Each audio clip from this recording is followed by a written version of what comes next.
Hello, everyone. Hope you're doing well. Hope you're having a nice day. It's great to be back with another episode of Pick Up the Mic. And as always, you know, we like to bring you guys our amazing content. Now, I promise you, this isn't by chance. This is just pure happenings. That not only the last episode of season 2, but our first episode of season 1 were both related to the field of healthcare. But we decided, you know what, we're going to give you guys an extra treat and give you another episode about healthcare, because why not? Now, first off, as always, I'm not going to be the one introducing our amazing guest speakers. And you know, we're even treating you today because we've not only got one guest speaker, we've got 4 guest speakers, all from the same society, but they'll be telling you more about it in just a moment. So yeah, I'm officially passing it over to them. So please, everyone, if you could just introduce yourself to our audience. Hello, my name is Parmis. I'm an intercalating medical student and I'm the president of Women in Healthcare Society. Hi everyone, my name is Giulia and I'm the Vice President of Women in Healthcare Society. I'm currently a 4th year medical student and I did a degree first in biochemistry. So I've been at university for the longest. Hello everyone, my name is Lara and I am currently also intercalating after I finished my 3rd year of med school. And I am the Secretary of Women in Healthcare Society. Hi everyone, I'm Rachel. I'm currently a 3rd year medical student at Barts, and I am the Treasurer of Women in Healthcare Society. I loved it so much that last year I was part of the academic committee and I wanted to join again. And so I'm back on the committee this year. That's wonderful, everyone. And thank you again for those amazing introductions. Now, I did promise you that we're giving you a wide range of speakers today. So if you do have any questions related to anything healthcare, please do let us know in the comments. But yeah, we'll now get started with our first official question for this episode. We've spoken about healthcare and you guys have given us amazing introductions, as I previously stated. But we just want to know what encouraged the 4 of you to get into healthcare. Was healthcare always a dream? Was it something else? We just want to know a bit more about you. I'll go first. I'll just stick to that order. I actually wanted to go into publishing until year 12. So I was really confused about what I wanted to do. I knew I loved English. I knew I loved biology. I didn't know how to merge the two. And then because I had been volunteering at a care home for years. I think it was, I want to say 5 years during like high school.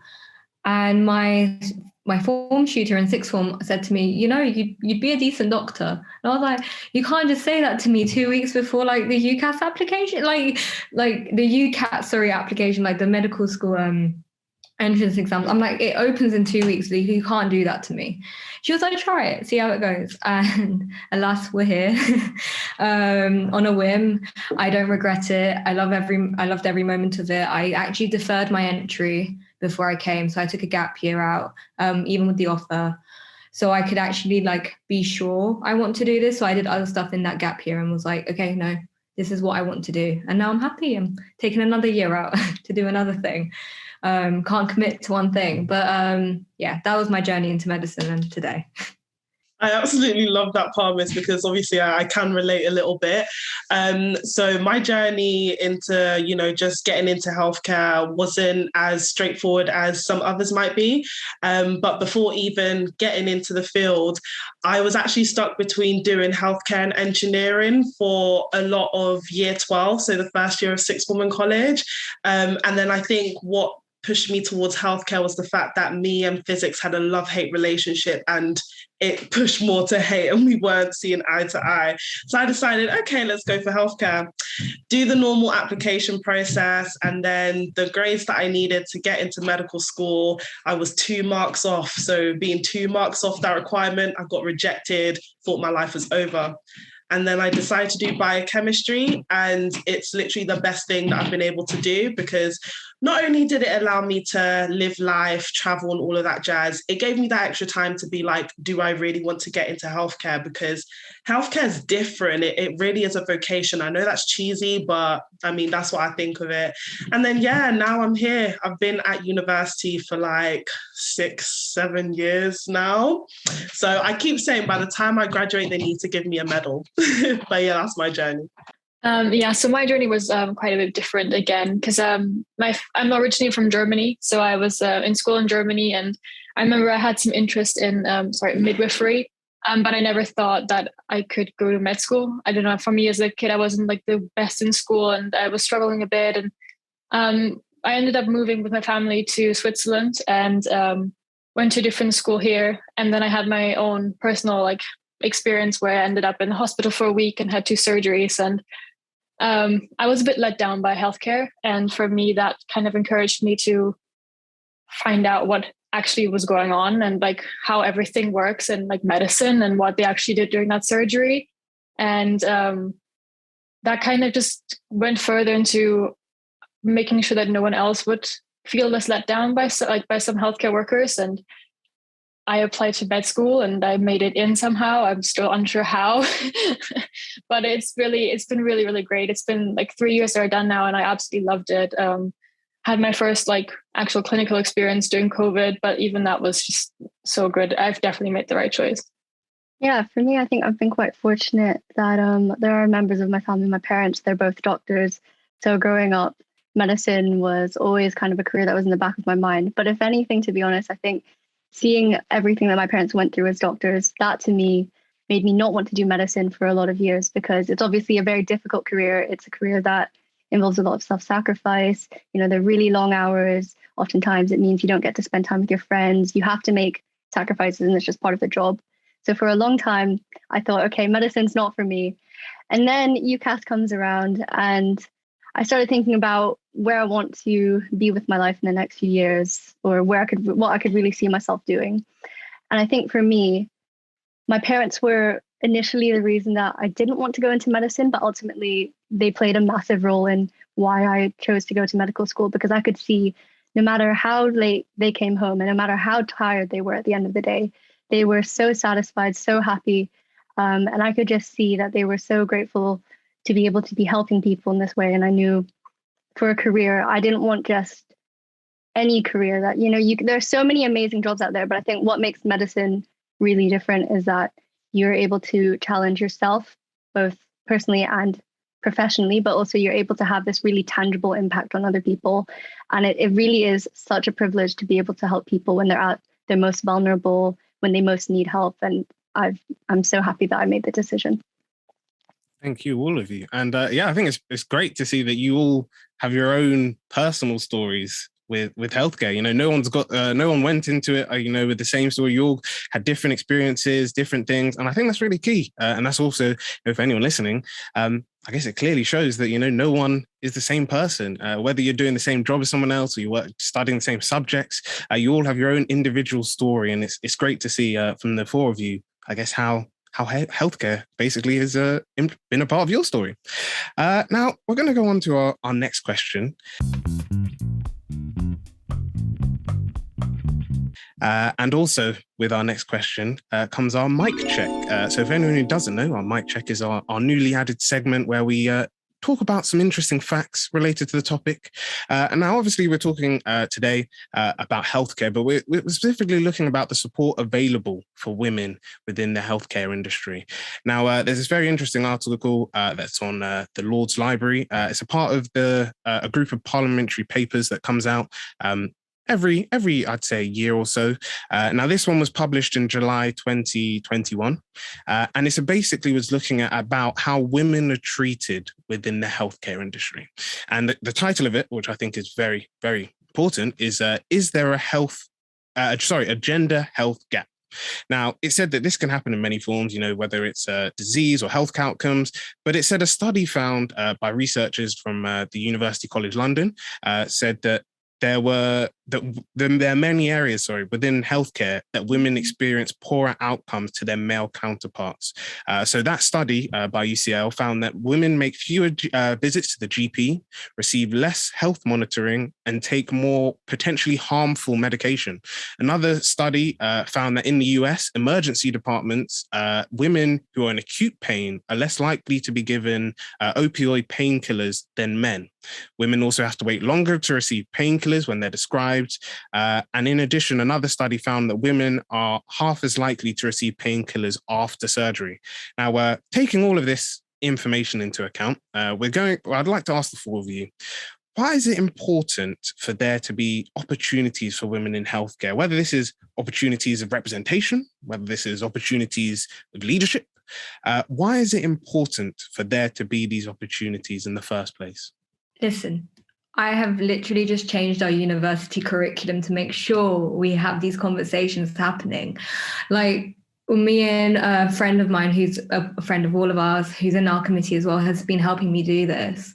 And we've been talking about exactly what you've talked about. And if you're interested, there's a book called The Invisible Woman by Caroline Perez. Incredible book talking about the gender data gap as well. And there's a chapter focusing on healthcare as well. I wasn't surprised for a second for any of those statistics you've said, because day in, day out, I hear like personal stories about friends, just things that happen where they're not being considered. And it's things as simple as, I'll give you an example. When I was on placement, there was a group of junior doctors who saw a lady in a coma, and they called them the medreg on call at that time, the person ever looking after everyone. And they said, yeah, the comatose patient, she's female, she's just started randomly bleeding. And then the medreg was like, isn't she on her period? And they never heard, they like just hung up and never heard from her and like never called again. It's just stuff like that where it should be common sense, right? And I feel like there should be more opportunities for women, yes, to be able to be more empathetic towards women's health. Something as simple as a friend of mine has a cyst on her ovary. She doesn't mind me talking about it. We talk about it all the time on social media as well. She had a cyst on her ovary. She went to A&E because she was worried that cyst had ruptured. The doctor had done an abdomen exam on her, said, yeah, it feels tender, like it feels really soft as well. Then diagnoses her with gastroenteritis. Like it's mind-blowing, and it's 2021. So as much as I feel like, yeah, there should be more women in healthcare to be able to empathize, there should be more women in medical education in terms of being able to educate these future doctors and saying, listen, this exists, this disparity does exist. And not only does it exist in the way we treat patients, it also exists in the way we treat our colleagues. So it's not only in a matter of let's put some tokens of women doctors in and around the area, but more so let's teach them more in depth about women's health, something that's been ignored for centuries. So yeah, that's my 2 cents on it. I love how she said 2 cents. Oh my gosh. But honestly, that example that you gave, like literally 2 + 2 = 5. Like I just like it's mind-boggling. And it's wild that things like that still happen today. Similar to what Parmis has said, and also what you mentioned, Jeffrey, when asking the question, I think one of the important reasons for there to be opportunities for women in healthcare is, for me personally, representation.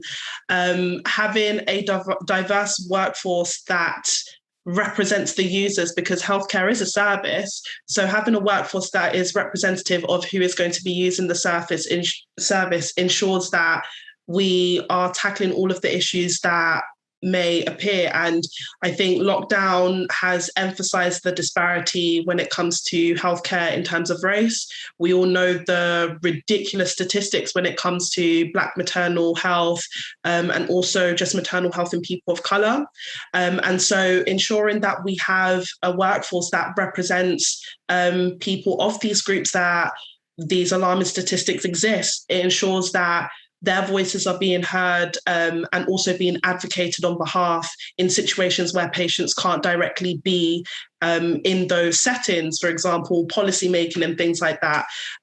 So having that diverse workforce, it means that we not only have the top-down approach to ensure that things are getting changed within the structure, because like the systems that we have at the moment, they're not the best. And so getting into the spaces to actually create the changes is one of the ways that we can keep moving forward within healthcare. But then also the bottom-up approach of ensuring that patients feel comfortable to speak to people who they can relate to. So that's definitely one of the things that means a lot to me, and one of the reasons why I even got into healthcare is ensuring that I see people looking like myself. And that same notion just generally expands to university life and all of that. And then I think the other thing is just when you look at the history of healthcare, it's not a good history. Like, let's be brutally honest, especially when it comes to things like recognizing how the NHS was built, with Windrush having a massive influence in building the NHS and just Britain as a whole. We need to make sure that we remember our history in order to keep moving forward. And so that's why when it comes to diversifying our workforce and making sure that we're being progressive rather than regressive, and continuing to move away from that paternalistic medicine that used to be there a lot in history, and having like that partnership, having more women within these roles would allow a lot of patients to feel more comfortable, especially when it comes to sensitive topics and sensitive situations, for example, like abuse and things like that. Sometimes women might feel more comfortable talking to a woman as opposed to a male figure.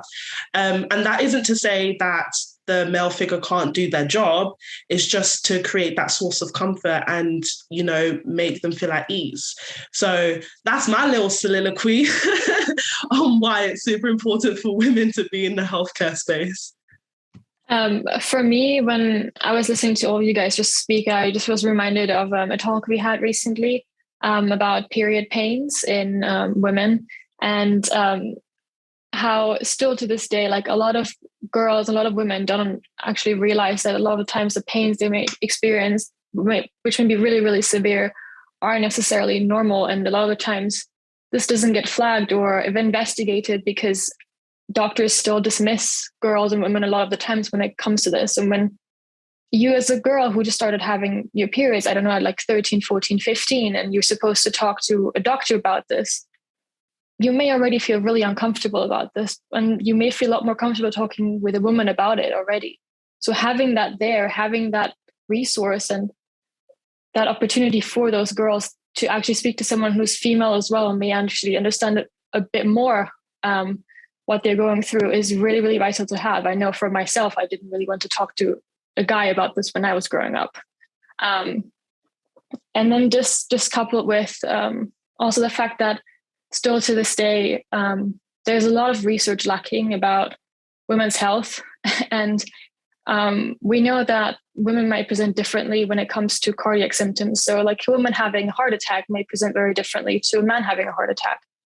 And this is not very widely taught at the moment in medical schools or really investigated in research either. So there's a big gap in research as well about women's health, and increasing the opportunities for women in healthcare will also result in having more research into those topics to make sure that like you were saying, that gender gap in healthcare would decrease as well.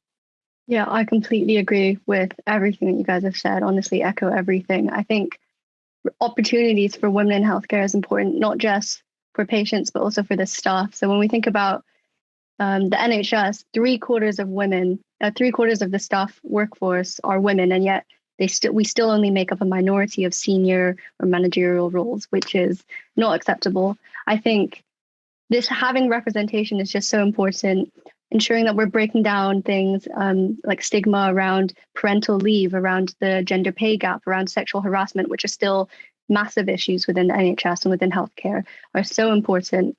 And honestly, I think healthcare is like sort of like a microcosm of society.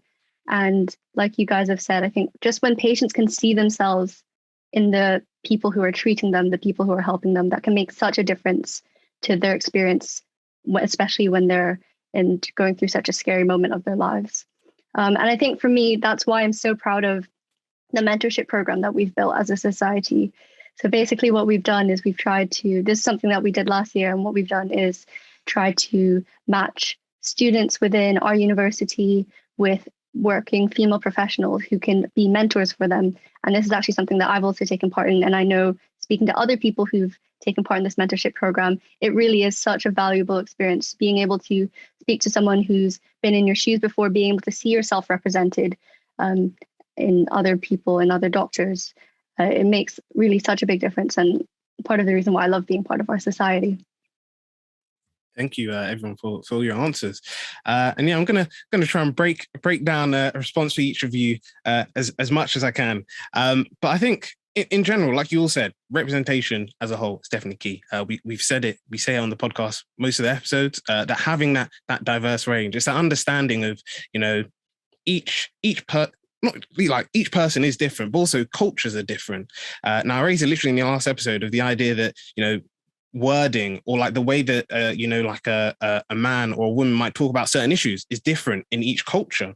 Now, having whether it's more people of color or more women within a certain industry helps to allow those conversations, like you guys were saying about having people come in and being able to talk about certain topics.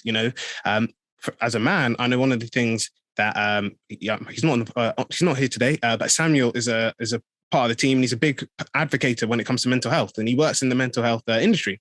And he, as a man, and myself as a man, like we do have talks about like when it comes to mental health, even in early episodes where we spoke about mental health, the whole CALM, so the campaign against living miserably, and about the statistics about when it comes to men's mental health. There's this whole idea of when it comes to mental health, that men are supposed to tough it out and, men don't get depressed. If you're depressed, then you're doing something wrong. And it's like, no, it's having those conversations, being able to speak to people, even like you said, and I think that's key as well. Even though I guess with healthcare or any industry, it might be the patients, so if it's the healthcare industry, or, it might be customers if it's any other industry, but also when it comes to our colleagues as well, we need to understand that our colleagues might be going through something. And even if as ourselves, we can't necessarily identify with that. So whether it's to do with race or gender, signposting them saying, I know you can't talk to me about this, and I don't need to know. At the end of the day, it's about getting you the help that you need. Now, these are some services that you can use and things like that. I know at the university during my placement year that some of the services that we were recommended to some students that we worked with was the mental health services on campus, whether that was our student wellbeing team, whether it was like Mind UK, things like that. There's all these services that are really good. And that's why I like, they're not MC of the month for this episode for anyone listening, but that's why I really do like Mind, because I follow them on LinkedIn and they always put out like information when it comes to like stuff like this. So I know briefly before when they were the MC, I spoke about the things they did about when it came to diversifying them as a workplace. But they also put out information about like when it was, I think, I don't remember the date, when there was like a week or a day that was talking about like sexual abuse or abuse in general. And they were putting out like, as an ally, this is what you should be doing, or these are the signs you should be noticing that, something's up. But also bear in mind that the person might not talk to you. I know when it comes to like training at the university, that one of the things the university does for staff members, even for us as, anyone who's a student ambassador at the university, we're taught, if you suspect, these are the things that you should be looking out for. And being able to have these conversations is definitely key. Next off, I think like it was spoken about as well, education. Again, another big thing we emphasize on the podcast, but education is something that is genuinely needed. And I think, like you said, whether that's educating doctors or even young people, because I know we briefly spoke about it in our earlier episodes that, about the subject of sexual abuse. We had for one of our season 2 episodes, we talked about it. And I think that was a key thing as well, that we raised in the episode, that young people, when it comes to things like sexual abuse, is still seen as sort of like talking about it as a taboo, like you shouldn't be talking about it. But no, it's needed. And educating young people to be like, if you see something and it's wrong, have these conversations. If, you whether it's a workplace, if you see someone's being mistreated, like go and say something or go speak to the person. I've recommended it before and I'll recommend it again. I know that there are organizations that do like active bystander training. So how can you as an individual be an active bystander? Do you, if you see something going on, what's the right approach? Because like the person in the training session that I was in mentioned, that not every time something happens, do you need to go in guns blazing and be like, I can't believe you did this to this person. How could you? Because that sometimes, I'm not saying it's not needed. Sometimes it is, but it's not always needed. Sometimes, having a conversation with the person who's affected is definitely key. So I think, having these opportunities does allow all the issues that allows the addressing of all the issues that you all brought up in this episode. And I think, if there's anything that anyone can take on, I've been advocating this show since episode 1. But I know one show that definitely goes into this is Blackish, because the main character on it is Rainbow Johnson, is a female doctor, and she experiences, she talks about being a Black woman in healthcare in America, but also, look, there's loads of shows that talk about things like this, whether, I know some of my friends are big Casualty fans, so they it talks about, issues there. But I think for me, one of the biggest shows, I mean, it's a comedy, but I feel like it addressed it quite well, was Scrubs. So I love Scrubs, and I feel like it genuinely, it deals with, the idea of representation. Even one of the surgeons on the TV show, and again, another TV show I recommend, we might even release a list of TV shows I recommend at this point. But even one of the surgeons, his name's Turk, and he's he, as a Black man who's a surgeon, he has to go through things of, what does it mean to be a Black man in healthcare? So education and I think representation are both key things. And as always, thank you guys for your wonderful answers. Now, we've come to the last question that I'll be asking you before we go to our passing the mic section. Now, I know we sort of kind of touched upon it, but if there's anything you'd like to add, please do let me know. Our last question is basically, how can allies support women in the healthcare industry? What can, what can we do? For example, as a man, what can I do? Or what can anyone listening do to help support women in the healthcare industry? And I might even push it a bit further. And if you're happy to answer it, I think it'd be really good. In general, whether it's any industry, what can allies do to support women in their own industry? So even if it's not healthcare, what could they do as well? That's a really interesting question, because whenever I think of allyship, it's really hard. It's really hard to answer that question, because I have my positionality, right? I know for me, what I would love in order to feel heard and listened to, right? And for what would make me feel like action was being taken place, that I don't have to take too much responsibility of the burdens that are put upon women in general, right? I think it was Maya Angelou who said it, the oppressed should never educate the oppressor. It should never be in that way. And allyship's very difficult when it comes to women's health, because there's the general get educated, read up about this, be an active bystander, which are all very valid. They're very valid, but it's starting to feel like a checkbox now. It's looking like a tick box exercise. It's okay, yeah, I went to this talk. Yeah, I read this book. Okay, great. So what are you going to do about it? So the book I just mentioned, all the resources you've mentioned, rightly so, if you're reading this, read it from a critical perspective. Don't just take the fact as it is. Don't just say that this disparity exists. So yes, acknowledge it. Acknowledging is the first step, but what are you going to do about it? So things like our society, women in healthcare, we've started a male ally role. And the 3 guys who are involved in the male ally role are to be starting forums and discussions about masculinity and how that has an impact on women and women's health, and all this umbrella of misogyny that doesn't only exist in society but institutionally as well.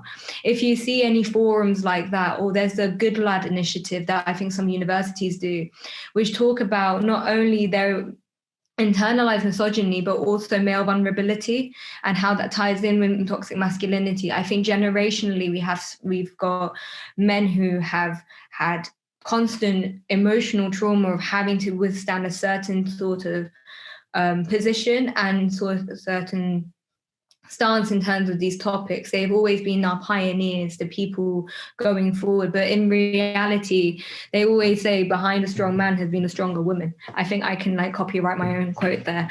But like it's the reality of it. And I think if we are more willing to see each other as equals rather than rivals, instead of resorting to misandry, just have these conversations. I know saying men are trash is fun, but in the long term, it's more harmful than good.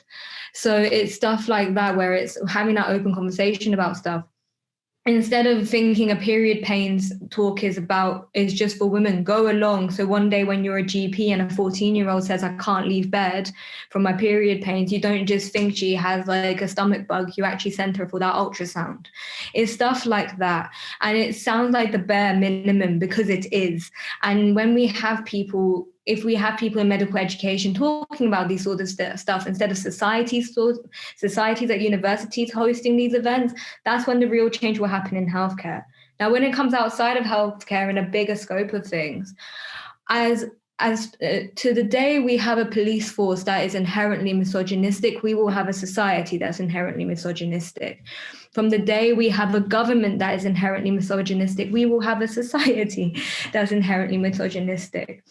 We can do as much as we can from the grass work, like from the root up. But I don't think, this might be just me being pessimistic, and GMC, General Medical Council, don't come for me, but I don't think anything will happen until the day we have our policymakers and our people who are paying us as doctors or any civil servant, until they are competent enough to reduce misogyny in their system, and they're able to tackle it correctly in a way in which you have behavior change, not just punishment. That's the only way I personally believe we'll have a better society for women. But we can protest all we want, we can shout about all we want, but if the person up there is not doing anything about it, so write to your MPs, talk to your councillors, do all of that, because we can advocate it for as much as we want, but it's them above us that have the most control. But I think the girls might disagree or agree with me. I'll let it go to Giulia, it's fine. No, honestly, Parmis, you mentioned such really thought-provoking and important points, because I think when it comes to just this topic in general, it's like, as you mentioned, there's only so much us as the grassroots and, the bottom of the hierarchy, so to speak. There's only so much we can do. And so it's a matter of, it's either you dismantle the system, you break it down and you start again and rebuild it for what you want it to be and what it should be, which, that would be a painful process, but it will yield the results. Or you gradually get into the places where you need to be in order to make the changes, which, it does take time, but it can also yield results. It might just take a little bit longer. That's kind of personally what I see as the potential additional solutions to working from the bottom up. You either dismantle the system or you weave your way into the system to then make the alterations that need to be made. But then if we think about, how allies can support women within the healthcare industry specifically, I think the key thing, and this also extrapolates to other industries in general, is having an awareness of your own implicit and unconscious biases. And, that's something that Parmis gave an example of about just a young girl having period pains and just a male figure having that understanding that this is what it probably is and not jump into other conclusions. So I think acknowledging the situation and the problems that exist for what they are and not trying to rewrite them and actually be this is the issue, these are the issues, these are the problems. We have a healthcare system, or even just the world, which historically has viewed women as second. And so having to rewrite and transform generations and, centuries of problems whereby women that have been viewed as second, it's going to take time. And it can't just be us. It's impossible. It will just be too much work and we're not necessarily going to get anywhere, especially as Rachel mentioned before, a lot of the positions, not even just in healthcare, but our policymakers and things, there aren't enough women in those positions. So it's just going to be a losing battle if we're going to take that approach. And then another thing that I want to say is, just when it comes to, again, this whole topic in general, it's a matter of taking responsibility and really taking ownership. I think a lot of people, when something doesn't personally affect them, they like to disconnect and distance themselves because it's not affecting them personally. And I think that is a major problem, because in medical school, we're taught so much about having empathy instead of having sympathy. Because, you know, with empathy, you put yourself in other people's shoes so you have a better understanding. But then even that can also form some sort of disconnect, because we also, as medical professionals, need to make sure that we're not overexerting ourselves and not emotionally giving ourselves every single time and every single interaction that we do. However, I still stand that empathy is super important. And just being able to take the situation for what it is and be able to actively do something. Because as mentioned, when people disconnect, they'll be like, it's not my problem, it's their problem. And then the thing that I always believe is that the word ally, yes, it is a noun, but it is also a verb. So you need to make sure you actively do something and not just stand there, actually be present in those moments that you are able to get into. Yeah, wow. I agree with a lot of what you said, and particularly the part about how it's always like, if it doesn't affect me, it's not my problem. And on like personal levels and in hospital, I've experienced, like I've seen that kind of taking place and taking shape. And it's also very much like, sometimes almost if you don't take women's issues serious and like ridicule them or make fun of them or say, oh, the pay gap isn't the real thing. It's just ridiculing our issues, and it's not respecting them. It's not listening to any of this. And a lot of the times when, particularly in the workplace, if someone stands up, particularly as a woman, and like expresses what the struggles they've been facing and the issues they've been having, they might have already taken a lot of effort. And for you, someone else, or like a male colleague or a male counterpart, to then ridicule it or not respect it or not support that is an issue in itself.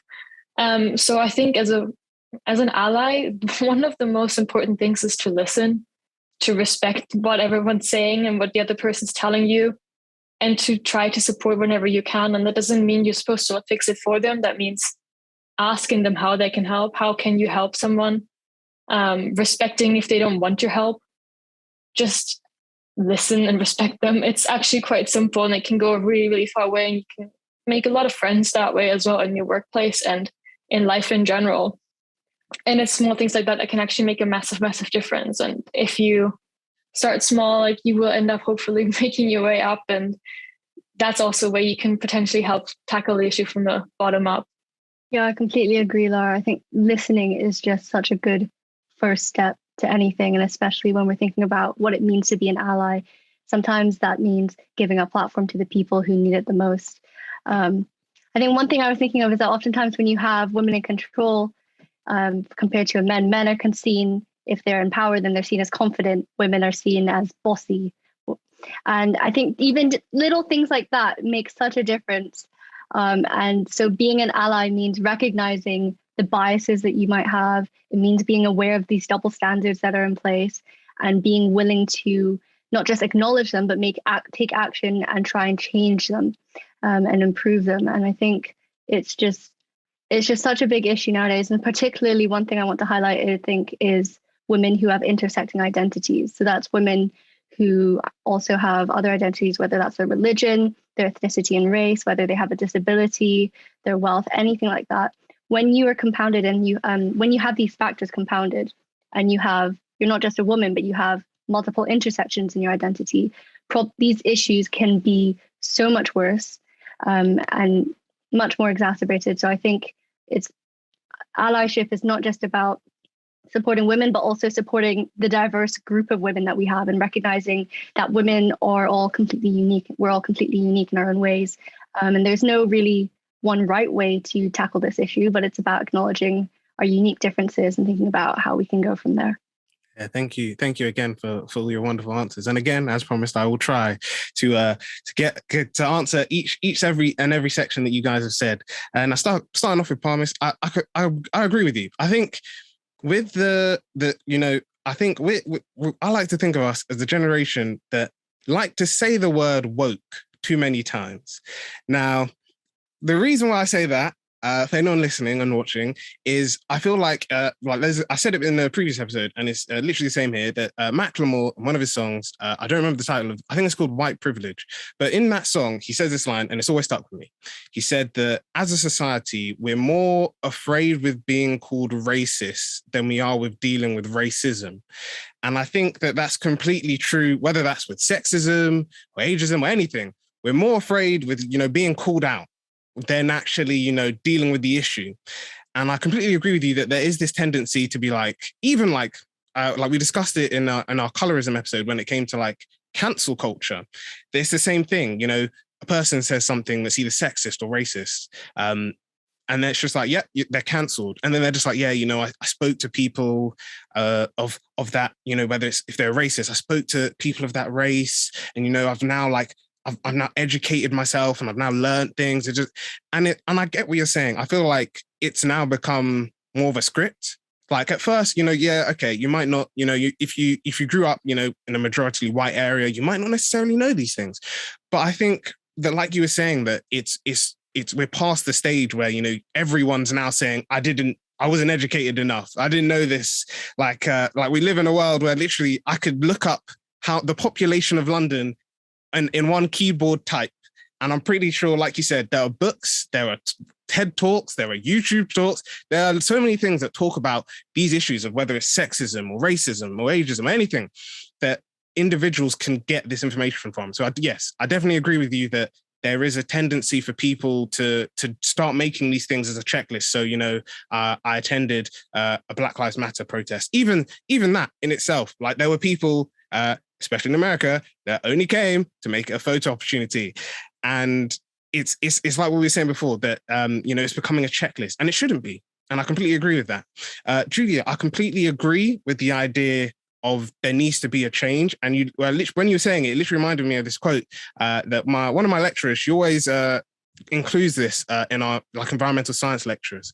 And she basically said, it's an Albert Einstein quote, and it basically says this: the world we have created is a product of our thinking. It cannot be changed without changing our thinking. And I think that's so true, because we can't change the world around us without changing the way we're thinking. Even there's another quote, and I need to remember, because I always use this quote, and I don't remember who it was. I know Winston Churchill is known for it, but I know that he also wasn't the first person that said it, and I'm pretty sure it was a black guy. But there's this quote that says, those who don't learn from history are doomed to repeat it. And it's the same thing, that if we keep, if we don't change, we're just going to go back. And we can see that already, whether that's, like you said, to do with healthcare and healthcare statistics of how people of color are treated, whether that's even to do with the pay gap, whether it's even to do with women in STEM, anything like that, we can see that, yes, there is work being done, but it's A, not enough, and B, it's not being done on like a wide scale. It's only happening at the basis level. Like you said, it's at the bottom level, but in organizations at senior levels, it's not. That's why I said one of the things that I really did like was, it's Serena Williams' husband, and I don't remember which. I think it's Reddit. I think he's in charge of Reddit, but he literally left the Reddit board because he said he wants a person of color to fill in his role. Now, I'm not saying every person on a board needs to feel like they need to do that, but I'm saying bring it in, involve people. There's been a lot of, in the last, I could even say 10 years, but we could go back further, of like whether it's adverts or like posters or like wordings and things like that have come out that clearly are if they ask whether it's a black person, or if they ask the woman, or if they asked an Asian person, and just ask like, what do you think about this? Like they would get an honest answer. One example, the Pepsi advert that came out a couple of years ago that had I think it was Kendall, it was not Kendall, it was Kylie Jenner, I think. Yeah, that clear example of just asking a black person. The funniest thing is SNL literally did a sketch about it, made me laugh when I saw it. Even there was a what advert was it? There was like a Heineken advert as well that like the person was like passing a drink down a bar. They like started off black. By the time it ended, they were a white person. They started the whole thing. There was even like last year. That's the thing that surprised me. Last year, we're talking about less than 12 months ago. There were adverts or like clothing lines that was trying to do like Black Lives Matter clothing, and it's like, yeah, I get what you're saying, but that's you don't need to have a clothing brand or a clothing line to support it. So yes, I agree. And like I said, that quote from Albert Einstein sums it up, that we can't change the world around us without changing our thinking. Lara, I definitely agree with the idea of listening. Again, we are a society that we always want to react. You know, people sometimes call us the generation that reacts. You know, someone posts something, we've got to like it. Someone, you know, posts something, we've got to share it, we've got to do this, we've got to do that. But we don't actually listen. And even, you know, when you find with people, whether, you know, they're going through something or not, that if you just solely sit down and just listen to someone, you know, there was a thing that I saw that said, try and do this as we know, as individuals, that you be the person, you talk less, but ask more. So the person might be talking to you about something. And then, you know, instead of saying, oh, so you might start off like, how was your day? Oh, you know, my day was good. You know, I had a few things to do at work. How was your day? You might be like, yeah, it was good. But instead of like going on about your whole day and everything that happened and all that you did and all of this and all that, you could just be like, yeah, my day was good. I had a few things to work on. Oh, you mentioned that you did this at work. How did you find that? Because they were saying, that's how you be an active listener. You know, you don't put yourself as a priority, you put the other person as a priority. And whether that's, you know, you're going into academics, or you're going into teaching, or you're going into healthcare, or you're going into business, involving and listening to people is so key. And lastly, Rachel, I think you're perfectly right as well, that if we do start to make these changes, if we do start to, like you said, like take into account that, you know, whether the person's a woman or it's to do with, you know, age or anything like that, that there are other demographics that affect that. Even, you know, people have said when it comes to you know, the feminist movement, that's another thing that, you know, a lot of the time, if work's done to, you know, like to, you know, fix whether it's sexism or anything like that, that their white counterparts will get the praise. Literally, spoken about it before, that there was an article about Greta Thunberg. It was Greta Thunberg, I know, was definitely there, and there were four other activists. Now, one of them was black, and she literally got cropped out of this. She was at a conference. It wasn't even like she didn't speak. She gave a speech on stage in front of all these nations, and she literally got cropped out. And then obviously the organization apologized and did a whole thing of, oh, you know, we didn't mean to, we didn't know. But it's like, no, because she's literally at the end of the photo, and she's not in the one that they published. So it's not like, oh, you could be like, oh, you know, the organization that created, you know, who sent us the photos cropped her out or anything like that. No, it was just literally they didn't want to showcase this climate activist. And it's the exact same thing of whether we're talking about addressing women in STEM, women in healthcare, representation as a whole. We need to understand that there are other demographics that go in that, and those demographics play a part in, you know, the policies that we're doing. So if we're saying, you know, we need more women in the boardroom, how are we going to reflect that, you know, it fits into whether they're a Muslim woman or whether they're a black woman or whether they're, you know, whoever they may be. How can we make sure it fits to all of them? I need to go back to watching it because literally it's just ended. But I know there was an episode of Insecure, and again, another show that I would recommend. But there was an episode of Insecure in season 1 where literally the character Molly, she is in this, like, I don't remember where she works, but she's in this organization, and there's this other black girl that joins, and she's working at the same level. Now she's trying to, you know, mentor her and say, like, you know, in this organization, don't, you know, play to the stereotype. They see you as like, you know, the black girl that's like the gossip, or the black girl who's loud. But she was like, don't be like that. You're more than that. Now, the person didn't listen. And what happened? She thought they were best friends, but she got reprimanded and she was warned. But it's the same thing that, like you were saying, that whether an organization itself says, you know, we're going to get rid of sexism, or we're going to be a racist or, you know, like an ageist-free organization, we're going to have everyone from every age on the board and whatever, we need to take into account that there's other factors that go with that. And especially, I think when it comes to women in healthcare or any industry, really, we need to understand that there's also no pressure. So, you've got women who are pregnant, you've got women who have had children. Like you were saying, Giulia, about, we don't know what some women are going through. Some women go through miscarriages and don't announce it. They, it's something that they either keep to themselves or their family, and they don't want the world to know. But I think, like we've all been saying, it's this idea of, actually doing more than what's required. Like the minimum is clearly no longer enough. And it's just a case of, okay, so, whether you're a male and you're in the healthcare industry, or you're a male in any industry, or whether you're a male in an organization, you can see, and like I say, that's why we always bring in these wonderful guest speakers. And if you don't know why, check out the last episodes for their question to me for the passing the mic. But literally, like having organizations like the Women's Society that I've got here today shows that, like, if you look at universities, you've got these young people doing these things. Now, like what Parmis was saying, they're doing it without the money, without the big network, without the raising awareness about, they're uni society. They're only getting their money from the university. But literally, if they can do it, and I'm not even saying society aside, there are individuals that do this. And now if these guys can do it, and they've either got no funding, or they fund themselves, or they're able to work on these projects themselves, then tell me why a big organization who's got millions of pounds or dollars in their back pocket, they're buying a new jet or new plane, building a new building somewhere else, tell me why they can't do it. Because clearly, we're not asking you to come up. I mean, yes, we are asking you to come up with new solutions, but use what's there already. And I think lastly, to sum up this point, before we go to the next section, is one of my lecturers sums it up completely. And he said, to do with entrepreneurship, that any idea that's come about, whether that's like the internet or Microsoft or Apple or whatever, it has built on the foundations of someone else's idea.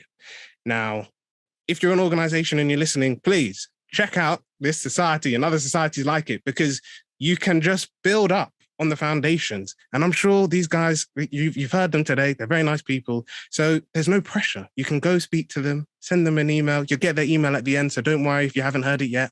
But you can get in contact with them to learn more.